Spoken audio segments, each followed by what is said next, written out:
वो में 50 साल पहले तक फेरे होते थे शादी में। लोगों का नाम होता था राम खान, लक्ष्मण खान, ये सब नाम होता था। आज भी वहाँ यदुवंशी है। जरूर है कि इस्लाम में गौ को खाने पर कोई प्रतिबंध नहीं है। ये भी इस्लाम नहीं कहता कि गौ को जरूर खाओ तो इन पर प्रतिबंध नहीं है। इनको गाय से एक देला प्यार नहीं है, बस सिर्फ गाय के बदन पे बंदूक रख के मुसलमान को मारने का है। इनको गाय से प्यार नहीं है, मुसलमान को मारने की नीयत है। अच्छा, मेवात की इन सालों के दौरान एक ऐसी तस्वीर आई है कि जैसे वहाँ पर गौ तस्करी या फिर गोकशी इस तरह की जो है लगातार चीज़ें होती रही हैं। जबकि मैं बचपन से ही ये सुनती आई हूँ कि कोई मेवाती ताऊ हैं जो पहलवान हैं, कोई मेवाती ताऊ हैं जो हमारे यहाँ से सरसों लेकर जाते हैं, हम उधर से कुछ मंगवाते हैं। तो मैंने खेती किसानी वाली बेल्ट समझा मेवात को, लेकिन अब इन सालों के दौरान हमने मेवात से ना जाने कितनी गो तस्करी वाली खबरें सुनी, गोकशी वाली, इस तरह वाली कि देखिए जी वो दूसरे समुदाय के व्यक्ति हैं, यहाँ पकड़े गए, वो वहाँ पकड़े गए। तो इस तरह की जो चीज़ें हैं दिल्ली एनसीआर के बीच में, वो क्यों क्रिएट की गई? और मेवात को आपने जितना समझा वो भी हम समझना चाहेंगे। छवियाँ तो जिसके बारे में जो बना लो।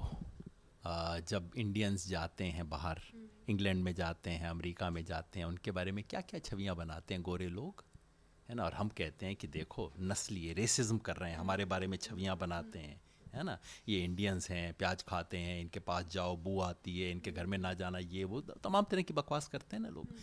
किसी भी समुदाय के बारे में झूठ बोलना, उसके बारे में अनर्गल प्रचार करना, ये चलता रहता है। और जहाँ राजनीति आ जाती है वहाँ उसमें उसमें कई 100 गुना उसको बढ़ा दिया जाता है। देखो, ना तो मेव गुंडा है और ना ही वो कोई फरिश्ता है।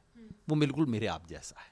जैसे अहीर होते हैं, जैसे जाट होते हैं, जैसे गुज्जर होते हैं, वैसा ही मेव है। और सच बात ये है कि मेवों में तो आज तक इनके गोत्र हैं, और गोत्र इसी आधार पे हैं कि कौन गुज्जर थे, कौन यादव थे, कौन जाट थे, कौन कहाँ से आए, इनको पाल बोलते हैं। मेव समाज मुसलमानों का वो समाज है जो आज भी 50 साल पहले तक हिंदुओं के रीति रिवाज के सबसे नज़दीक था। मेवों में 50 साल पहले तक फेरे होते थे शादी में। लोगों का नाम होता था राम खान, लक्ष्मण खान, ये सब नाम होता था।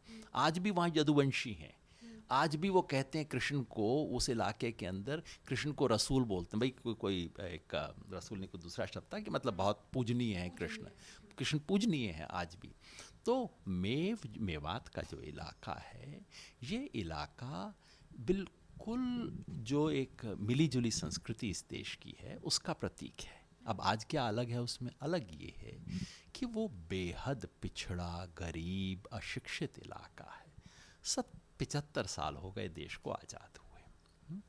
इस इलाके को पहले मुग़लों ने सजा दी। हम भूल जाते हैं, और आपके दर्शकों को पता होना चाहिए कि अगर मुग़लों के ख़िलाफ़, बाबर के ख़िलाफ़ हिंदुस्तान में किसी ने लड़ाई की जम के, उसमें सबसे आगे ये मेव थे। और बाबर ने कहा कि तुम तो मुसलमान हो। उन्होंने कहा वो छोड़ो, तुम मेरी ज़मीन पे आके हमला कर रहे हो, मेरी ये इस मिट्टी के ऊपर हमला करने वाले तुम हो। तो हसन खां मेवाती ने किया, हज़ारों लोग शहीद हुए। तो पहले तो मुग़लों ने इनके साथ नाइंसाफ़ किया, फिर इन मेवों ने अंग्रेज़ों के ख़िलाफ़ लड़ाई की। 57 में सैकड़ों लोगों को टांग दिया, मार दिया। तो अंग्रेज़ों ने उनके साथ अन्याय किया। और अफसोस ये कि आज़ाद होने के बाद भारत सरकार ने उनके साथ यही किया। 75 साल बाद आज ये मेवात सिर्फ हरियाणा का नहीं, पूरे देश का सबसे बैकवर्ड डिस्ट्रिक्ट है। और ये मैं अपने मन से नहीं कह रहा, ये भारत के नीति आयोग, इस सरकार के बनाए हुए नीति आयोग की इंडेक्स में आया है। पूरे देश का सबसे गरीब इलाका है। सिंचाई की व्यवस्था यहाँ नहीं, रेलवे यहाँ नहीं, स्वास्थ्य की बिल्कुल मिनिमल स्वास्थ्य, एजुकेशन की हालत, मतलब बच्चे को साइंस में +2 करना हो स्कूल ढूंढना पड़ता है, ये हालत है वहाँ पे। ऐसे इलाके में बेरोजगारी होगी, ऐसे इलाके में अपराध भी होगा। जहाँ गरीबी और बेरोजगारी है वहाँ अपराध होगा। तो कोई कहते हैं मेवात में अपराधी, ये बात सही है, वहाँ दूसरों से ज़्यादा होंगे। अरे किसी को इतना गरीब और बेरोजगार रखोगे वहाँ और क्या होगा? तो इसमें लेकिन उसकी जो छवि बनाई गई है, अब गौ तस्करी, अब देखिए सच ये है, हमारे हरियाणा में लोग गाय वाय पालते नहीं हैं, भैंस पालते हैं हर कोई, क्योंकि भैंस से ज़्यादा दूध आता है। गाय पाली जाती है तो हमारे मेवात में पाली जाती है। और में जो है, ये बात ज़रूर है कि इस्लाम में गौ को खाने पर कोई प्रतिबंध नहीं है। ये भी इस्लाम नहीं कहता कि गऊ को जरूर खाओ तो उन पर प्रतिबंध नहीं है। तो हाँ, वहाँ गऊ को खाते हैं, मतलब गाय का मांस खाते हैं, बाकी सब मांस भी खाते हैं, लेकिन ये नहीं कि घर में पाली हुई जो गाय है उसको आप काट के खा लोगे, उसको भी उतना। तो गाय के साथ प्यार करना, गाय को पालना, गौ वंश की रक्षा करना, ये इन सब लोगों ने किया है।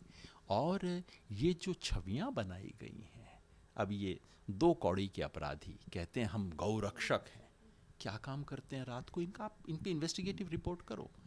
ये सब लोग ठगी और चोरी का धंधा करते हैं। इनकी गौशालाओं में चारा मांगते तो हमारी बेल्ट में नजर आए हैं। हमें खुद याद है कि हमारे जो काका ताऊ हैं देहात के, वो बता रहे थे 1 कट्टा चारा हमने दिया था, 1 कट्टा आटा जो है वो हमने दिया था। तो इनसे बढ़ के गोरक्षक तो हम ही हुए ना, कि जिनके घर में 20-25 पशु बंधे हैं, आराम से हैं, मोटे तगड़े हैं, लाख लाख रुपए में भैंसें बिक रही हैं, कोई मुर्रा नस्ल की है, कोई कैसी नस्ल की है। बिल्कुल। और ये सारे जो गऊ के नाम पे राजनीति कर रहे हैं ना, ये शहर में बैठे हुए इनके नेता, सबको कहो कि गऊ की फोटो की पूजा ना करो, अपने अपने फ्लैट में एक गाय रखना शुरू कर दो, अपने अपने घर के अंदर एक गाय रखना शुरू कर दो। मैंने बचपन में पाली है भैंस, मुझे पता है भैंस पालने का मतलब क्या होता है ना। ये कुछ नहीं है, इनको गाय से एक धेला प्यार नहीं है, बस सिर्फ गाय के बदन पे बंदूक रख के मुसलमान को मारने का है। इनको गाय से प्यार नहीं है, मुसलमान को मारने की नीयत है और कुछ नहीं है। इसलिए ये बिल्कुल ढोंग है, पाखंड है। और इस तरह से किसी एक कम्युनिटी को बदनाम करना, ये बहुत शर्म की बात है। करना जो चाहिए वो ये कि आप इस इलाके में शिक्षा दीजिए। शिक्षा की स्थिति आज भी इतनी ख़राब है, मैंने तो जा के स्कूलों से रिपोर्ट की है, स्कूल में कुत्ते घूम रहे हैं। ये जो हो सकता है हरियाणा के दूसरे इलाके में सरकारी स्कूल में स्थिति हो, और मेवात में भेजा जाता है तो पनिशमेंट पोस्टिंग में भेजा जाता है, जैसे कोई काले पानी में भेज रहे हो किसी को, है। ये कोई तरीका है किसी इलाके को रखने का? आज भी मेवात के अंदर, गांव के अंदर सड़कों की स्थिति, आप आंख बंद कर लो, गाड़ी को चलाओ, मेवात जिले में गाड़ी पहुंचेगी ना, आपको लग जाएगा, हाँ गाड़ी में झटके आएंगे, पता लग जाएगा मेवात में पहुंच गए हो। क्यों है ये स्थिति ऐसी?